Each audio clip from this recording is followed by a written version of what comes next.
في دراسات حقيقية أكدت إن الإيجابية والاندماج مع أشخاص إيجابيين دي حاجة بتطول العمر. يعني مثلا في دراسة أجريت على 180 راهبة بدأت في العشرينات من عمرهم لحد منتهى عمرهم، يعني دراسة تقريبا استمرت أكتر من 50 سنة.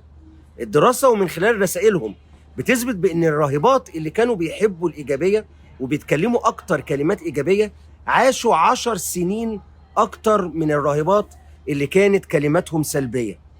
يعني الإيجابية بتعيش أكتر، الإيجابية بتوقي من أزمات القلب. مايو كلينيك للتفكير، مؤسسة مايو كلينيك قالت إن الكلمات الإيجابية بتطول العمر وبتقاوم الاكتئاب وبتقاوم الآلام والأمراض وبتوفر حياة نفسية أفضل، بتقلل من احتمالات أمراض القلب كلامهم هم، وبتساعد على التكيف مع الصعوبات والضغوط. علشان كده لازم دايما نكون مبتسمين ومتفائلين ودايما ممتنين لربنا عز وجل وممتنين للآخرين،